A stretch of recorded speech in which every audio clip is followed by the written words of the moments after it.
barang ini, venture capital ada A, ada Andreessen Horowitz segala macam. Jawabannya gue jujur gue nggak mengerti ya, gue pengguna AI tapi kalau gue disuruh bikin language model gue nggak ngerti. Mulainya dari mana pun gue nggak tahu.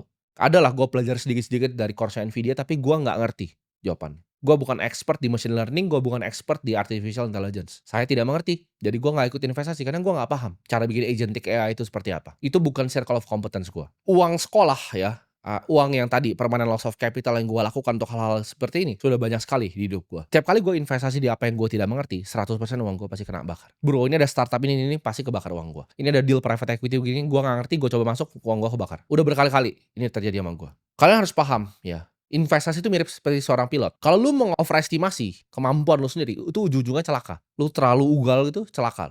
Perlu yang namanya kebijaksanaan untuk tahu apa yang kita bisa mengerti dan apa yang kita tidak bisa mengerti. Gue tuh lebih banyak bilang, "Oke, gue nggak mengerti." Karena itu adalah format dari humility manusia. Ketika lu bilang, "Oke, saya nggak mengerti," gitu. Nggak ada yang salah gitu dengan ditawarin AI terus saya nggak mengerti. Entar mungkin ditawarin quantum computing mungkin gue jawab, "Gue nggak mengerti, itu bukan industri yang gue ngerti." Tapi lu kalau tanya gue investasi di energi terbarukan, di solar, gue mungkin mengerti. Lu tawarin gue berinvestasi di bank, gue mungkin mengerti cara kerjanya bagaimana. Tier 1 capital, Tier 2 capital tuh apa, gue paham banget gitu. Cara ngitung cepat net interest margin dari bank, gue bisa analisa dari A sampai Z karena gue cover bank udah lama.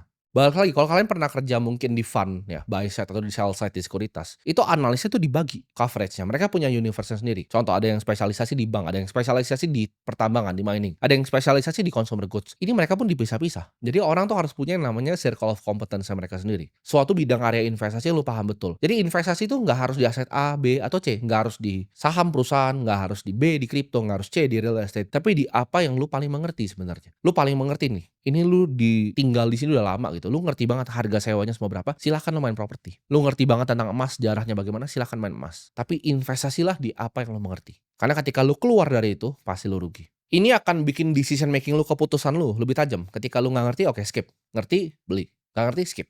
Jadi pilih satu circle of competence dan jadi kelas dunia di bidang itu. Prinsip terakhir ya adalah untuk berpikir secara jangka panjang, pikir secara long term karena compounding adalah keajaiban dunia ke-8. Buffett itu hit $1 billion di umur 56 tahun. 16 triliun pertama dia itu di umur dia 56 tahun. Butuh waktu puluhan tahun untuk compounding uang dia.